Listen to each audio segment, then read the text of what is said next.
Oh, we are live. Okay, hi. Hi, everybody. It's the Charlotte Show with me, Charlotte. I'm joined today by Greg Tomlinson from NUST, but I think he's joining us today as a fan rather than the chairman. And I'm also joined by Ben Wade from True Faith. Thank you, Ben, for coming. No problem.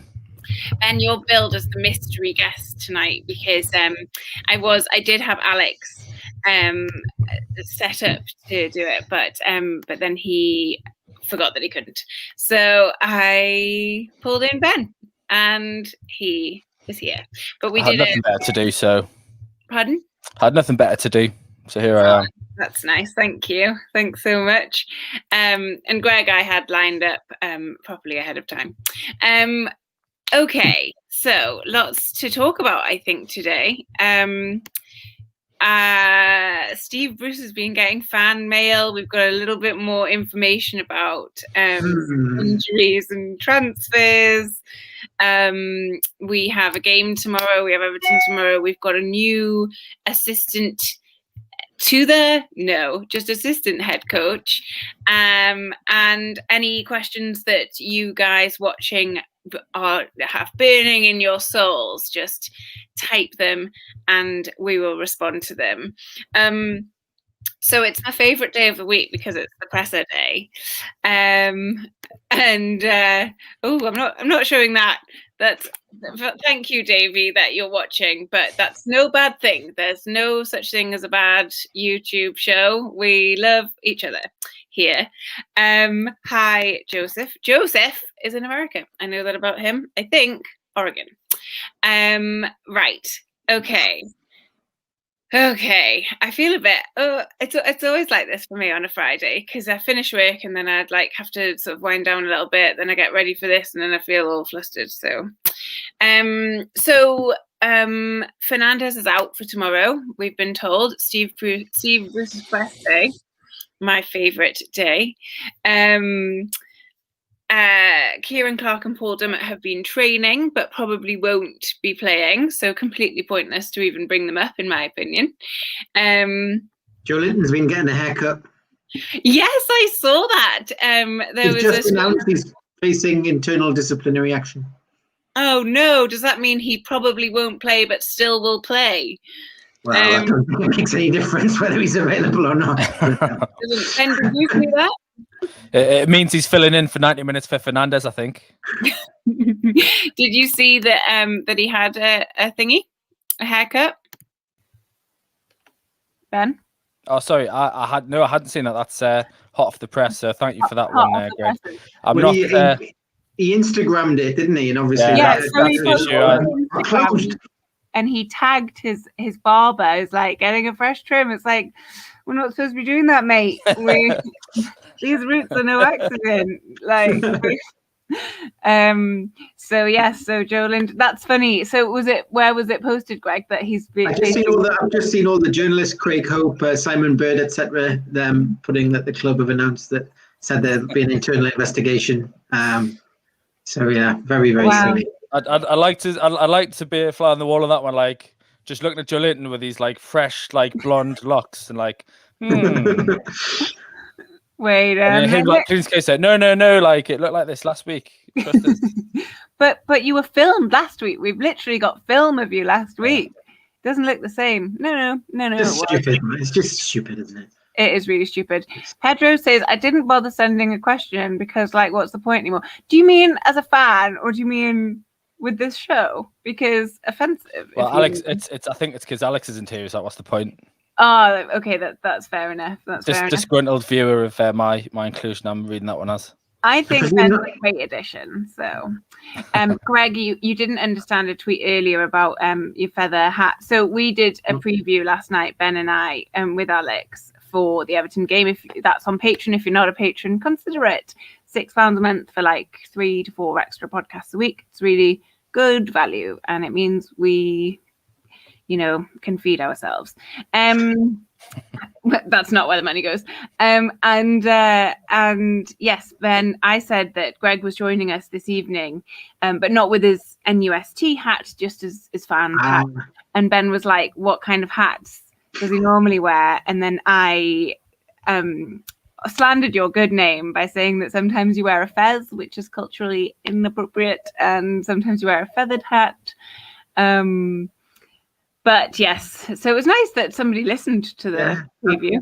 Good that people are listening. Don't really suit hats, unfortunately. Do you not? Oh, I bet you do. I am a bit disappointed you're not in the fez. I was promised a fez, so I'm a little bit disappointed, Greg, in you, but I'll not hold it against you. No, I saw that tweet and Alex was like, Greg won't know what that means, and he was completely correct. I just didn't have a clue what he was on about. So yeah. But, yeah. All right. So let's talk Newcastle United. We've done the hat chat, the standard beginning of the show hat chat. So we'll move on. We've got some. Pedro has clarified, by the way, if you're just listening to the audio as a fan, obviously. Okay. Hi, everybody that's saying hello. We've got a question from Daniel Marshall who says, hello, Charlotte et al. Do you all want NUFC to win when it will only prolong Bruce nothingness? It's a good question. We sort of get iterations of this question on the pre-match shows often because people are like, oh, but if we win, we've got more of this. Greg, what's your take on that? Do you want us to win, or do you want us to lose and he goes away? If that's I want us to win because we need to stay up. I don't think Steve Bruce should be our manager. It's pretty obvious that he's now out of control. Not that he ever was in control of this scenario, but I can't, as a Newcastle fan, I can't bring myself to want my team to lose. I know a lot of people can and have, and particularly even back under Pardew, I remember people saying, and my mates saying to me, like, if it's going to get him sacked, I want us to lose. But we need to stay up. Especially with the potential, the takeover might be there. It might still go ahead. I think, or even if Ashley's to find someone else to buy the club, it has to be a Premier League club. So we need to stay up. So I want us to win. I also think it's just so sad. Yeah, I also there's two things that I'm trying to say there. One is that it's just so sad that we're even in this position where it's like, do you want us to lose? But again, on the flip side of that, there's no guarantee that if we do lose, he's going anywhere. Like we're not. We don't. I mean, we've reached the dizzy heights of, as Davey says, we've landed the sought after ex-Luton manager. Like this is the maybe he's good. I will reserve judgment on him, but it's not the high, exciting, standard, decorated managers that you'd want to come in after Bruce to kind of turn things around. Ben, what about you? Do you want us to win or do you want us to lose in this context? Yeah. No, I understand the question. It is an unusual one. I would never ever want Newcastle to lose a game. The reality is we're going to get beat tomorrow, though. But it is. I understand where the question's coming from, but I don't think as a fan you can ever want the side to lose. I think we've just got to hope that smart heads prevail in the club in terms of they see the reality. I mean, even a win tomorrow. I mean, Greg's hit the nail on the head. We're not guaranteed to stay in this division. We've just seen Burnley picking up 3 points at Villa the other night. Sheffield have just beaten Man U the other night. Like the pressure's really starting to sort of come. In the other teams below us are picking up points, and we can only go so long floundering like we are at the minute. So I think we need every single point we do, and you're right. I can't imagine that we know from history they I mean, I know it took a while, but they did get rid of McLaren when they thought there was a possibility of getting relegated. It was too late, and obviously Rafa came in and we still went down. But I think at the same time, it is a concern that how long are they going to let this go on for? You just hope that they realise any day now, like this is only going one way. And I think even if we do miraculously win tomorrow, it doesn't really change the sort of the trajectory of where the season's going. I mean, one win in however many it is, I think it's 6 or 7 or something like that. is still pathetic. So yeah, I think we need to keep hoping that we're going to continue to win games under Bruce, just for the pure fact that, as Greg says, Newcastle United need to stay as a Premier League team. Yeah, that's it. It becomes it sucks even more joy out of it, doesn't it? Because it's already joyless watching us play. It's not entertaining. It's not, it's not. It's just nothing. And then it becomes just this, like, God, as long as we can be 17th, like God, it's so depressing. Gosh, okay. Jeff Poole points out here that I've had this on the screen for a little bit. It's not a question of wanting to lose, but at least losing has a potential upside. Maybe the gaslighting from the friends of Steve Bruce will end. This, of course, refers to the media, ex-players and pundits who, seem to like Steve Bruce, who seems to be a well-liked man, and tell us that we should be grateful, or what do we really want, or all of those things, which is so patronizing and so infuriating. And Greg's shaking his head and he doesn't like it either. Because I had one this week. I went on Radio 5 Live earlier this week after the Leeds game that night, and I had the same then from Pat Nevin. Was spot on, and I can't even remember the name of the guy. I think it was Michael Brown, I think, used to play for Sheffield United. Basically saying, but you've got 19 points or whatever, blah, blah, blah. And these people, I can tell you, they don't watch us play. Yeah. No. They haven't watched a single minute of Newcastle play, let alone like us watching every single minute of every match. And they haven't a clue, and I'm just sick of it. And I think at least quite a few of them have actually turned around now and are realising, well, what Newcastle fans have been saying for months now. The points have been coming previously, but the performances was shocking, and it's caught up with us. And I'm just sick of it from that. But Pat Nevin was spot on, actually, in terms of what he said then. So they're not all. Some of them actually do their research and know what they're talking about, but there's so many lazy pundits out there who really don't, and it's just wound me up. So I'm not alone about that. Oh, no, not at all. I think there's definitely been a bit of a shift in reporting. I mean, BT Sport before the Leeds match had a segment on, there's a lot of made of the comparisons to the previous manager, and they literally put the stats on the screen, and it was stark. Steve Bruce's last 19 games, Rafa's last 19 games or whatever, the differences are there. They're there for you to see in statistical figures. And it does feel like there is a slight shift to being a bit more fair. I think a lot of that, though, I mean, to be fair to Jake Humphrey on BT, I think he's called it spot on since day one. Yeah. To give him a bit of credit. He's probably one of the few ones, but I think it gets to a point when you have gone on the run, Bruce has gone on, you've lost all the games that everyone was big enough to say, oh, well, if you beat Brentford and you're in a semi-final, like, how silly will you look? We didn't. Well, if you beat Arsenal, we didn't. Well, if you beat Leeds, yeah, we didn't. So there's only so many times these so-called pundits and experts can claim to be experts when you keep calling it terribly wrong. At some point, you've got to switch and realize, for my own credibility here, I've got to call it how it is. But it is amazing that some of them still to this point are sort of singing the praises. And I was getting wound up as well, Greg, listening. So I missed the first 20 minutes of the Leeds game on my way home and listening to the punditry pre-match sort of driving back. And Danny Mills just talking absolute nonsense. And then you get home and you think, oh, well, at least that's over. And Stephen Manaman's on commentary on TV, and you're just like... The one positive that I thought was Pat Nevin. Pat Nevin was spot on. I don't know if you heard what Pat Nevin said on 5 Live when I was speaking to him, because he said that it was well, with all due respect to Steve Bruce, Rafa Benitez is one of the best managers in the world, so of course he's not as good as him. Yeah. Which actually is quite refreshing to hear that, because let's not forget the people who run our football club have let one of the best managers in the world walk away, and we shouldn't even be here.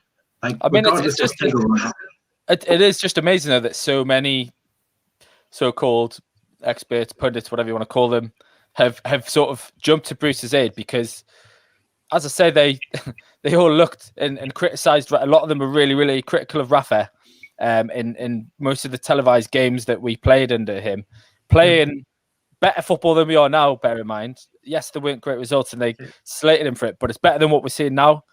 And just it's hypocritical for them to be coming out saying, oh, well, you've got to take the positives. Where was that view when it was happening beforehand?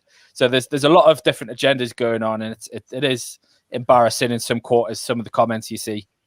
Absolutely. Rafa actually also created the blueprint for how to beat that amazing Man City team. Yeah. I know we didn't beat them that time, but the first time he set us up and it was hard. I was there, sat at St James, but it was hard to watch actually when we just stood off. But the defensive discipline and shape actually was phenomenal, actually, from a tactical point of view. But that actually, a lot of people copied that and bet with better players than us. And then that actually was the beginning of the downfall to a point of that Man City side, actually.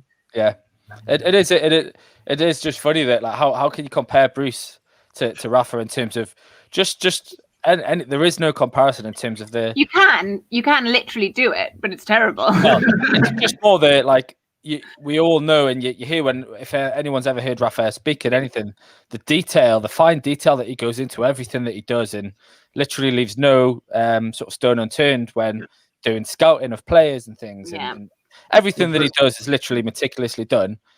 And Steve Bruce, on the other hand, doesn't have an element of any of that at all. So they're completely different managers, just in every way possible. Yeah. So it's just silly. There was that quote that resurfaced, wasn't there, this week that he said just before he left that, maybe you'll end up with a manager who's happy to finish 17th, but I'm not. Yeah.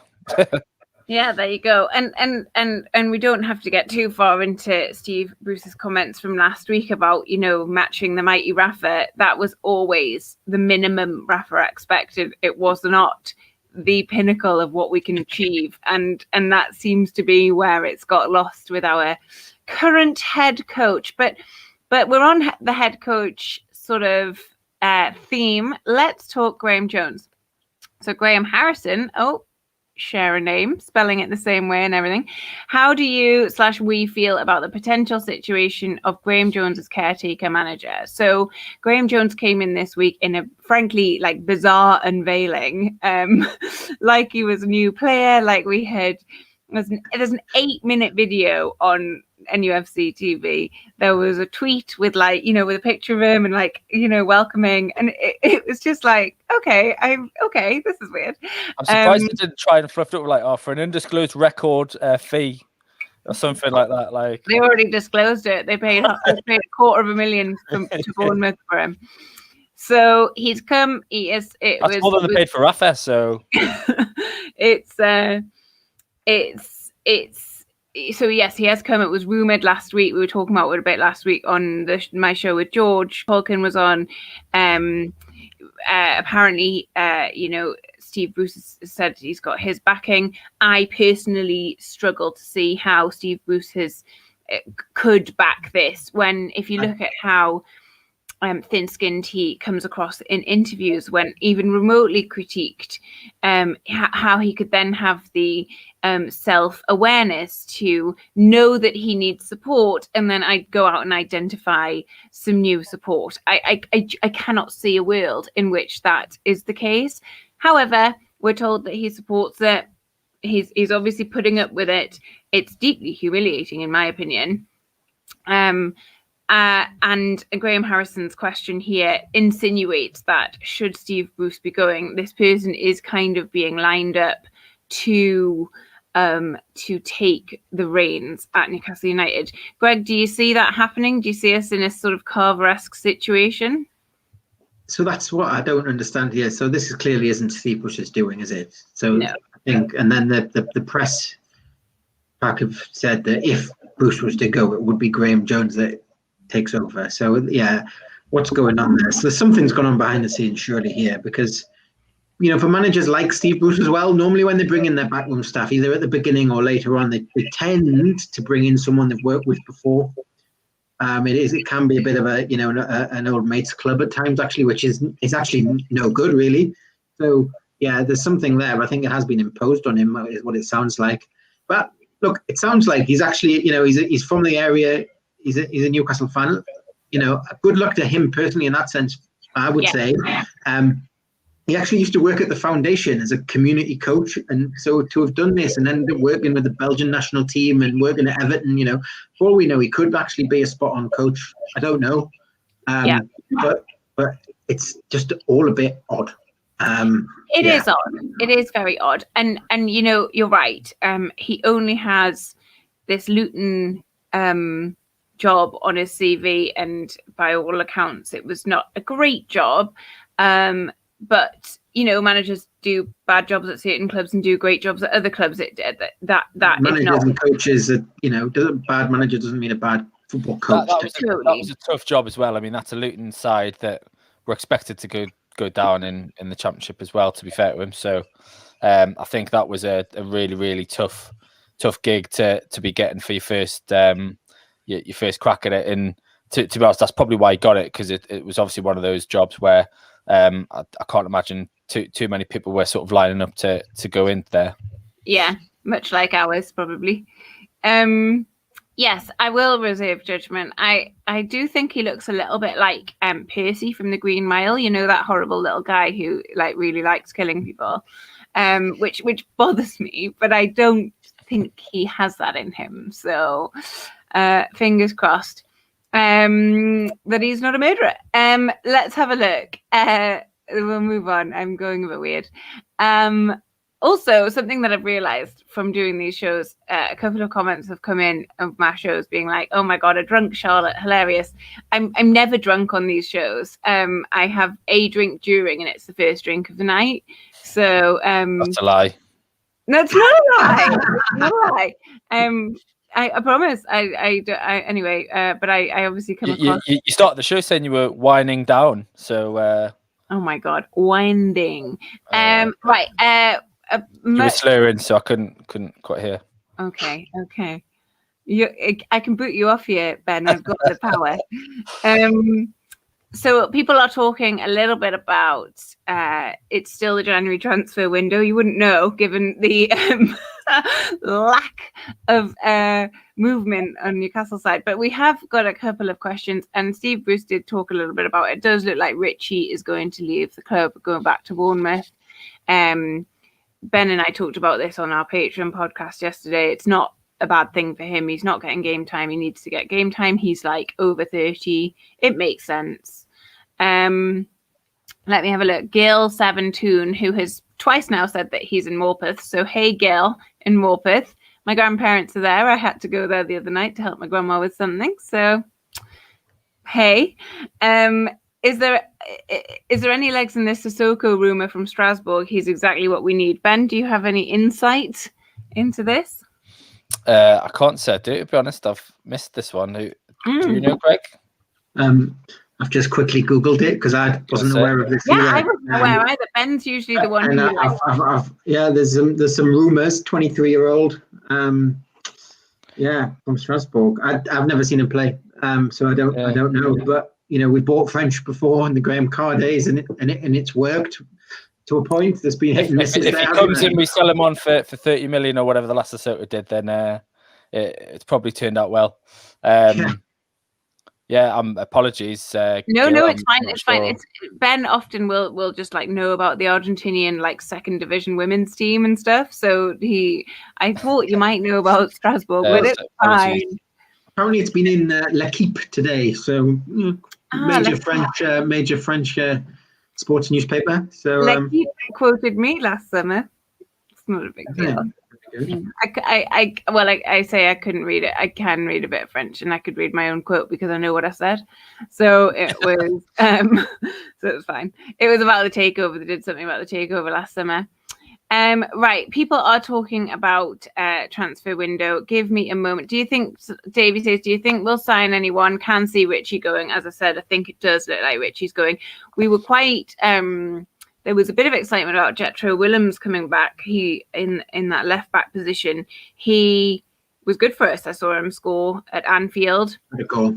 It was a good goal. We obviously lost the game because Newcastle and Liverpool, but it was a good goal and it was a good moment. And but Bruce has said today that he's looked at him and he hasn't had enough game time. So he's sort of ruled him out. And we are looking at Hamza Chowdhury as well, I think, from Leicester. Ben, do you think we will... your son's wrong, Joseph. Ben, do you think we will get Chowdhury? There's a bit of chat about him, but what do you think?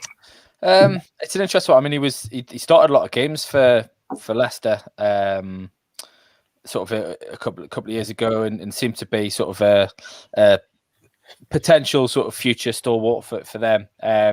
Obviously, Tielemans and Ndidi are brilliant players, so they've sort of come in and kind of edged him out. But I did like what I saw. I mean, he scored a cracking goal against us a couple of years ago. So in terms of comparing him to what we've got, he's obviously more of a sort of defensive holding player, but can sort of get involved in sort of the forward attacks. It's kind of an interesting one because I think in terms of the form that our lads have shown so far, there's none of them are in any great form.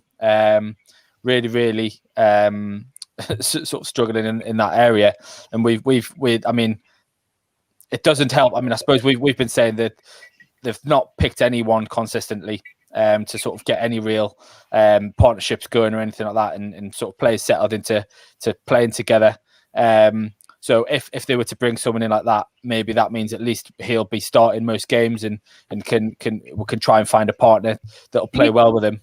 You'd think though, but it feels to me like it's like, you know, Bruce or whoever has read your midfield's not great. You need something. Okay, identify somebody.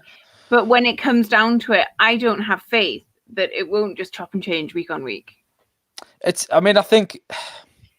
I mean, to be honest, I think he must surely. I mean, anybody in the league in football that's been watching him play will see that's a weakness. Now, is he the answer? I don't know, but he's probably the only realistic available loanee that we can get. And obviously, we know that we're not going to be wanting to pay sort of top dollar. I mean, I've seen today Lingard's gone to West Ham. He was obviously one that was been linked with it for a while, but I don't know. I think they're desperate to bring something fresh in. I think it looks like we need some new impetus into the squad. I've just seen Gil there obviously asking, is he better than Hayden? I like Hayden as a holding midfielder.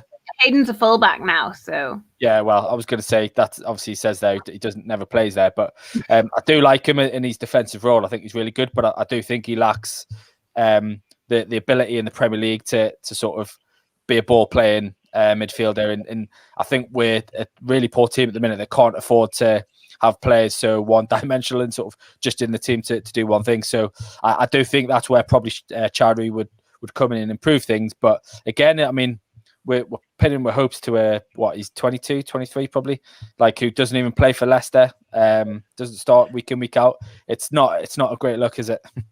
And does he want to come here? Because like you could look at Jamal Lewis, who's so young and had such a good career ahead of him, and probably still does, but is just going backwards under this management.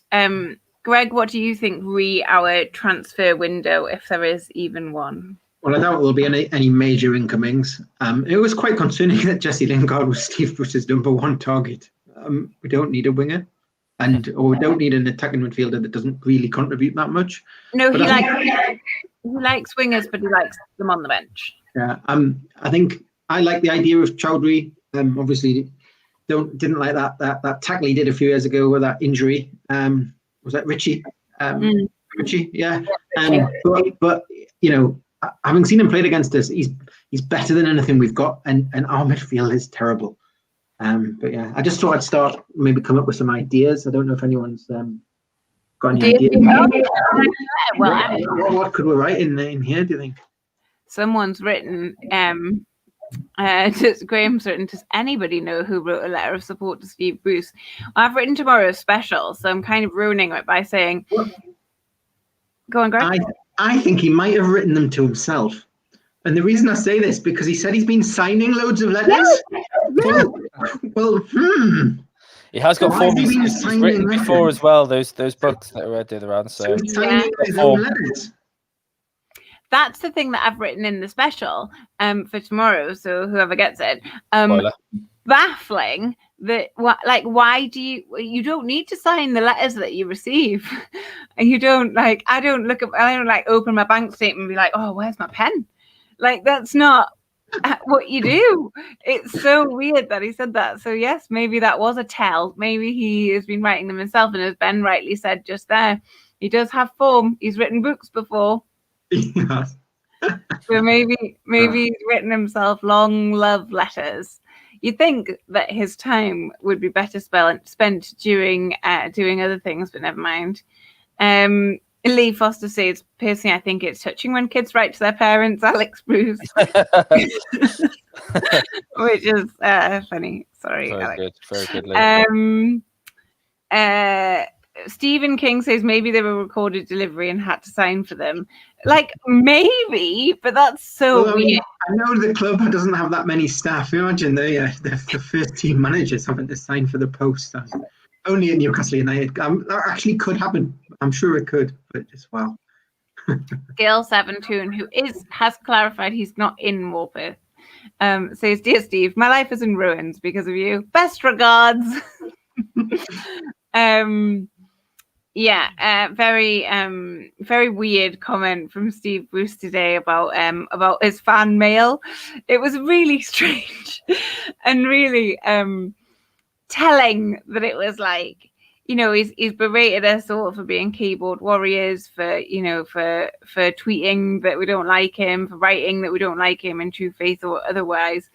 The pen is mightier than the sword, Charlotte. He hates keyboards, but if you're writing to him, that's fair play. And then he said he had loads of letters this week, and I tweeted this morning. That's maybe telling as well of the age of the people, like, who still writes letters these days. I know. This just reminds me of when Harry Redknapp claimed in court that he didn't know how to use a mobile phone. Just that kind of era, isn't it? Like, maybe that's who it was. It was Harry. Yeah, maybe. I couldn't ring Steve to give him my support, so I just wrote a letter. Davey says maybe he's got a pen pal. Ben, who do you think would be Steve Bruce's pen pal? It's probably John Carver. Just writing him support. I know how you feel, Steve. I've been there before. Stay in there. You're the best coach in the world. Well, second best coach in the world. Probably something along those lines. Yeah, it was really strange, wasn't it? And also, and I kind of hate myself for being this crude. I tweeted earlier today, one of the things that he was like, they tell me to keep bashing away. And I was like, oh. So you tweet, oh my God. No one wants you to do that. But anyway. Take away the thought process there. I'm afraid I can't. I'm a broken human. Hard now, but I can't say what else came into my head there. But if you think back to last week, he actually said as well that I'm not very good at my job. I'll keep trying hard. He actually said I'm not a very good manager. He said he was bang average, didn't he? He said he'd made a career out of being bang average. As a player and a manager. To be fair, it is like the word bashing is apt though, because it literally looks like he doesn't have a clue. He's literally like a caveman, got like a. Especially with the Bishop there on Tuesday night as well. Bashing away at the lads. That's probably why we've got so many injuries. He's bashing away. He's literally taking it literally, and he's just going in and just battering the lads. Did you hear that Jack Grealish comment that resurfaced after the Villa game when he was like, the under nines, like it was like the under nines. He used to just like throw the ball in the middle and just say, "Let's play." And yeah, we were talking about that on the preview as well. It is literally like Sunday League, and then Alex said that that's very mean to Sunday League because it's better than that. Yeah, it's amazing. It's amazing. That was like a rare moment of insight, I thought, from Steve Bruce. Like, I'm bang average, and I'm just going to keep going. He's a millionaire by being bang average. I think I'm pretty good at my job, and I'm nowhere near being a millionaire. That's not fair. That's wrong game. I'm in the wrong game. I reckon I could be just as good a manager as Steve Bruce. Surely. Surely. Right, let's have a look. We'll track back. There are questions coming in, and I will come back to them because there are so many comments and questions. Thank you to people writing them. But I do want to ask away. If I haven't asked a question, rewrite it because there's quite a lot, and I also want to just sort of track back to Bruce's comments today, which is my anchor for the show. He did say, I don't think I've had as bad a run in 25 years as manager, but that experience is important to try and help players to get through this run and try to make sure they perform and get a result. What faith can they possibly have if this is the worst it's ever been? And Ben? He's already statistically the worst Premier League manager ever. So, sorry, I know that was aimed at Ben, but... No, Greg, you're my guest. You can say whatever you want whenever. Yeah, he said, in my opinion, we've not been the same since COVID struck. Top teams struggle with that. You're judged on results, though, and they haven't been good enough recently. One of the things that bothers me about Steve Bruce, I think he said it a little bit earlier on, he did say it today, was that we've had a few weeks of bad results. Well, no, we're coming on about 8 weeks now or something. It's pretty bad, and that really bothers me because I think most fans. I realize I have now exposed the fact that I don't know the stat off the top of my head, but most fans will know how many games we haven't won in. I think Ben, how many? What's that? Sorry. How many games have we not won now? I think this will be 7 or 8, won't it? I think we're coming up to. There you go. So it isn't just 3 weeks of bad games. It's much longer than that, and it really bothers me that he diminishes the reality by trying to rewrite it like that.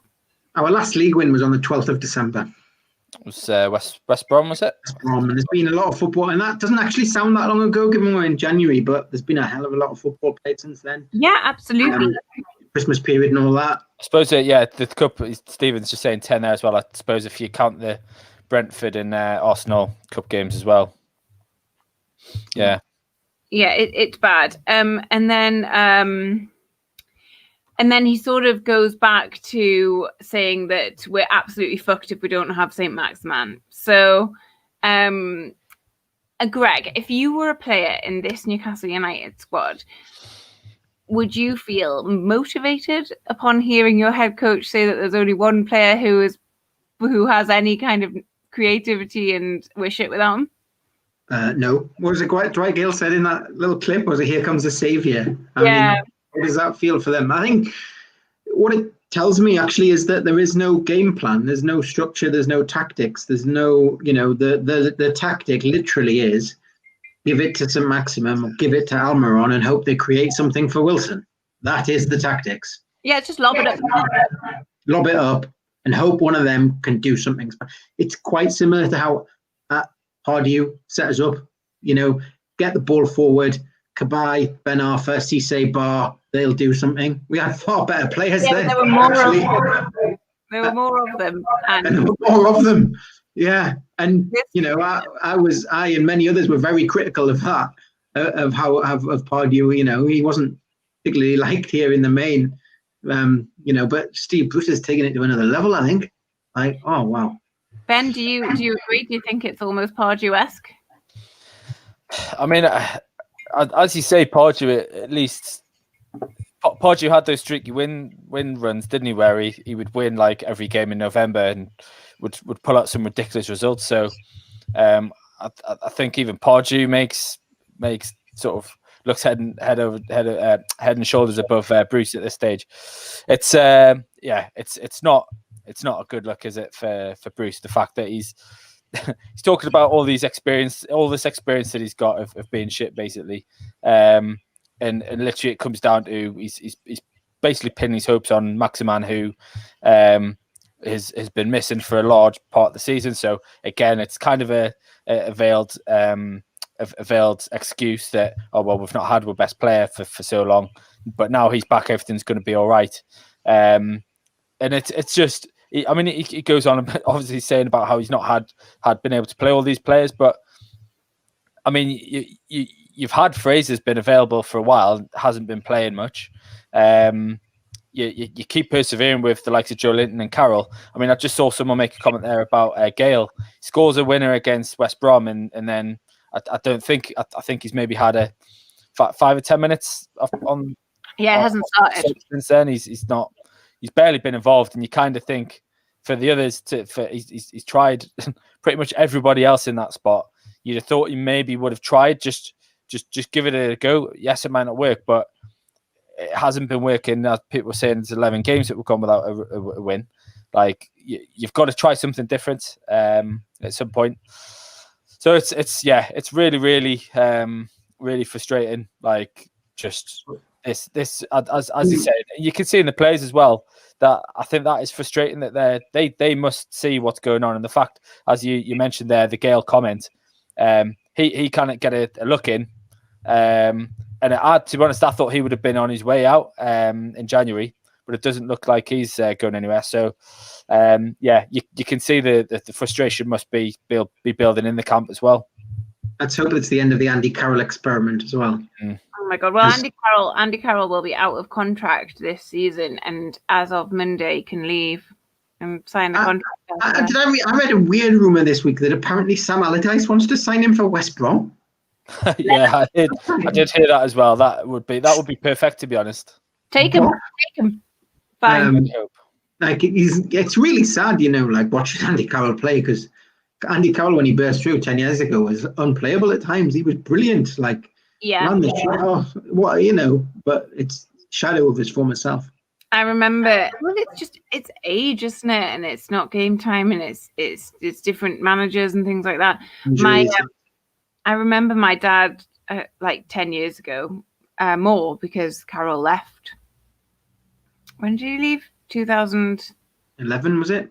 11. Okay, so it was about 10 years ago. January 2011, I think. Yeah, you're right. It was the year I left uni. I remember we went to the Boxing Day match that 2010, I think, and my dad on Christmas Day, when he was drunk, he just kept being like, Andy Carroll's gonna leap like a salmon and he's gonna head it into a goal, he's gonna leap like a salmon, and he just kept saying that, and that's sort of my lasting memory of it, because of how exciting he was and how excited he was. He won everything in the air, like that goal when we beat Arsenal away under Chris Hughton, like he just won everything, and he can't jump as high as he used to anymore. Like he's just it's sad. It's quite sad.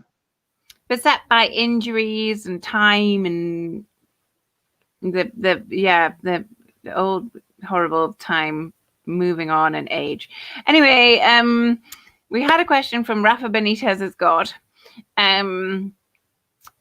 He asked this earlier. I did see it come up earlier, and he's asked it again, and I asked people to ask again. So, who are your top 3 most disliked Newcastle managers? Bruce Kinnear and Souness following Sir Bobby. It was pretty sickening for me. When he first wrote this, I just saw the word Sir Bobby in the disliked managers, and I was like, "You get off my show."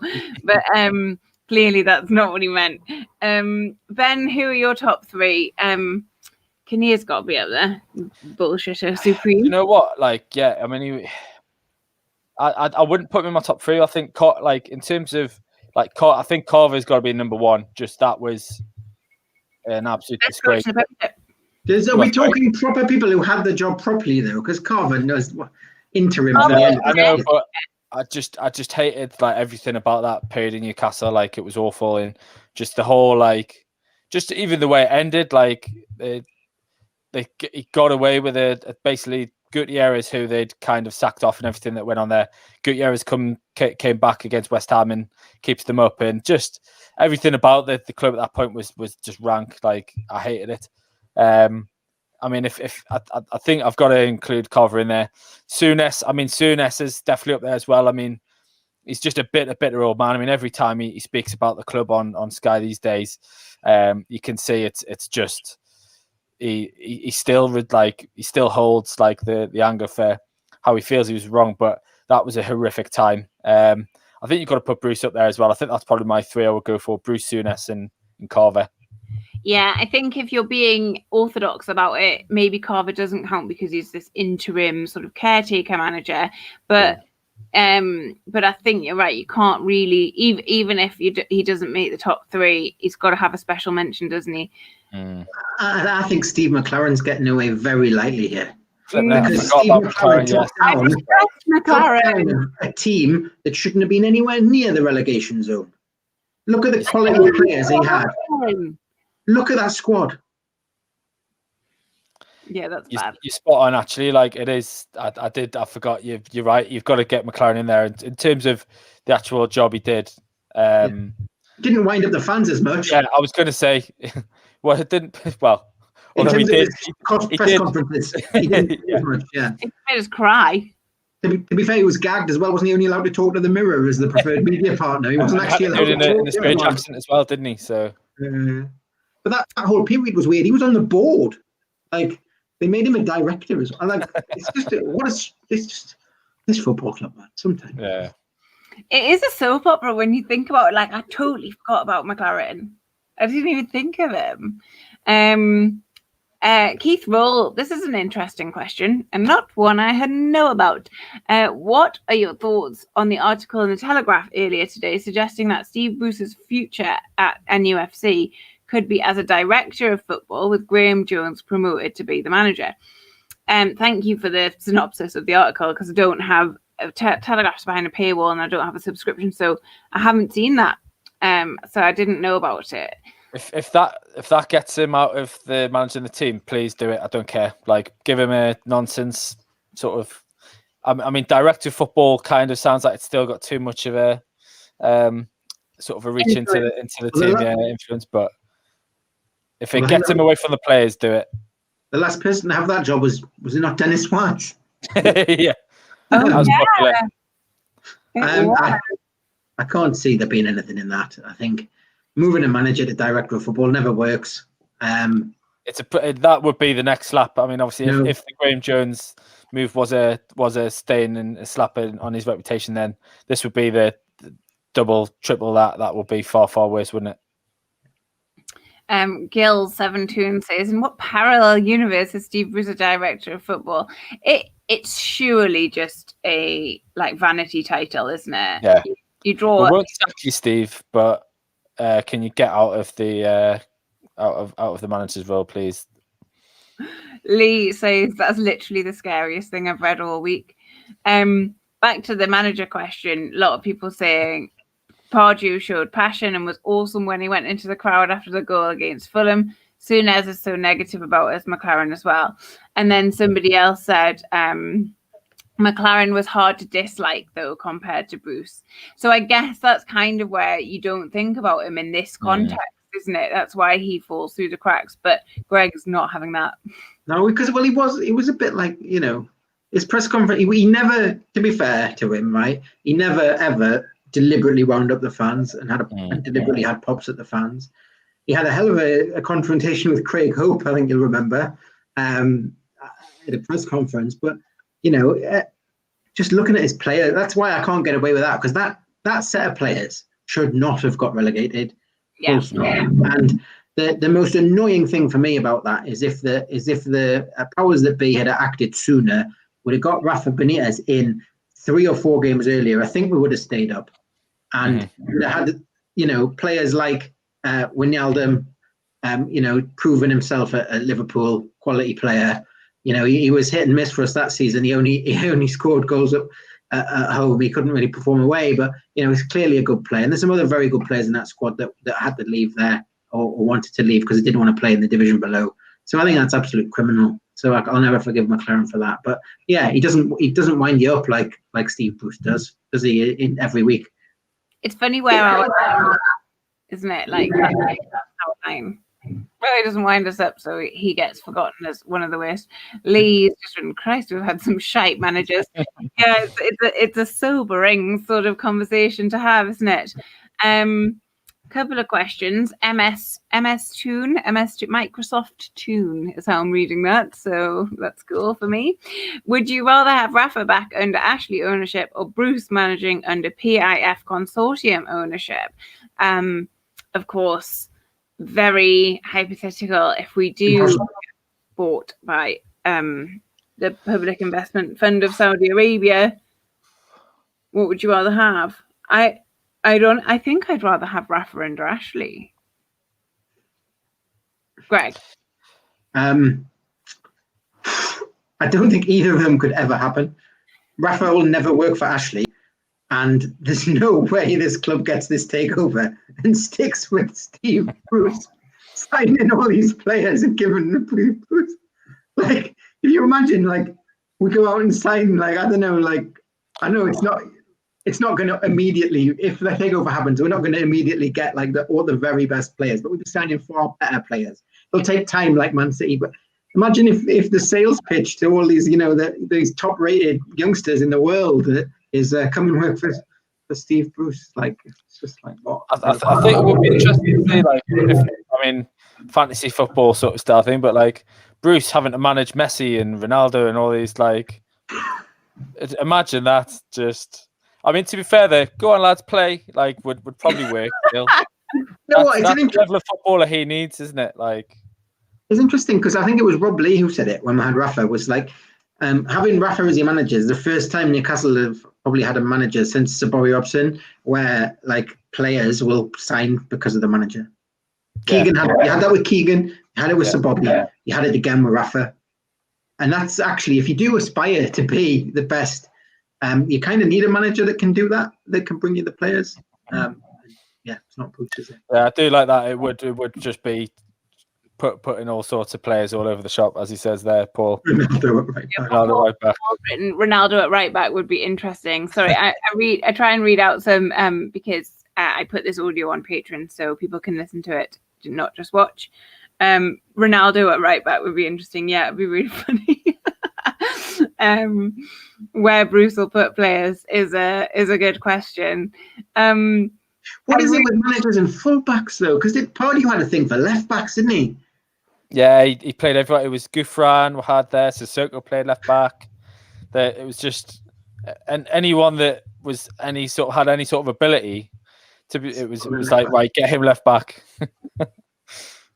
Love it.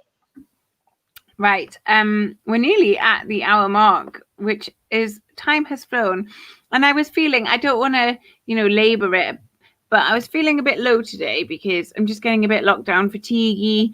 I'm still at my parents' house. I came here before Christmas, and I live on my own in London, so I've stayed, which, is fine. It's nice. I'm closer to people. But I was feeling a bit like, today, really like sluggish and shit. And this has really cheered me up. It's really nice to interact with everyone. So I do just want to say thank you to people watching and to Greg and Ben for chatting and lifting me out of a bit of a cloud because I was in one. So let me see. We've probably got time for one more question, and then I'll let you do your Friday nights. We had one about tomorrow, which is probably a good way to sort of round it out. We're playing, actually, while I find it, Ben, is it better or worse that we're playing at 12:30 tomorrow? Better because we got it out of the way, or worse because you basically wake up, have breakfast, and then have to watch us lose? I suppose it's, at least you can get out of the way and get on with your day. Try and enjoy the rest of it. Those late kickoffs where it's just it's kind of a nuisance as well. I mean, not that you can go anywhere, but like just waiting all day and then just that sort of crap to sort of send you off to before bedtime. Like going to bed in a bad mood is never a good idea. I'd rather have a crap start of the day and it get better than it end badly. So I think it's a good thing to get it out of the way. Brucey will be fuming because he's probably having to get up a bit early.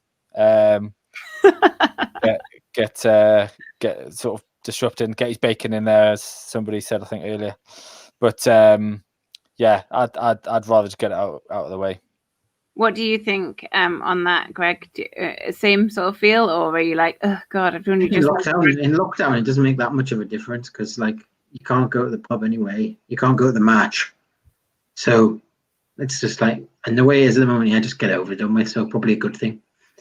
I think we lost the question because we've had so many comments. It was going to be about tomorrow's lineup, but Oh, Oh, we've lost Charlotte. Does that mean we have to carry on without her? What's happened here? this is a first. I've never had this. Are we still live without Charlotte? I left. I'm really sorry.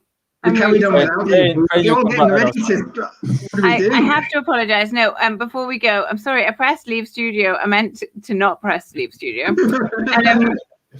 I do apologise. I always make fun of Norman because he's done that twice now, and I'm like, how could you even do that? I just did it. Our predictions for tomorrow's game. Greg, what do you think the scoreline will be tomorrow at 2:30 p.m? I think it will be 3-1. I think we'll score a goal, and I think Jordan Pickford will get sent off.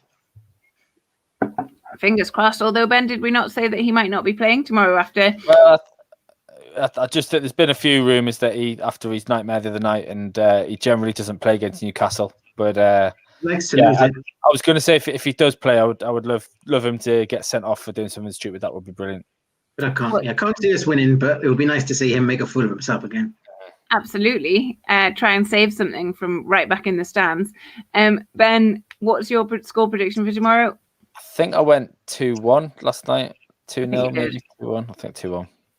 MS Microsoft Tune says 3-1 to the Tune. I'm gunning for a point. We need something. So I think it'll be 0-0 or 1-1. Maybe 1-1 so there's some goals. I think we might have used all of our luck up for Everton away last year. Yeah, possibly. Ridiculous last few minutes. Oh man, I was there. That was just the best. Yeah, Gil says Pickford's not playing. I'd be surprised if he was on. Maybe he'll make such a fuss on the sidelines to get sent off anyway. That would be extra satisfying. Thank you so much for watching. We'll be back on Sunday with the free podcast. We have a new issue of True Faith out at the moment. Go to true-faith.co.uk to find it. There's a fanzine. My little bit make the cut. You'll have to buy it and find out, Greg. Has Alex sent it out in the post yet? As soon as it's arrived, I'll read it. I don't know because I haven't read the whole thing yet. I've got the digital version because I've sent that out. But yes, it's got a Jurassic Park themed front. It's very good. I've written something. Greg's written something probably. Oh, the trust. About the trust. Yeah, that's in. And please do buy it. Thank you so much for tuning in. Good luck to the lads for tomorrow, and we'll be back next week. Take care. Thanks all.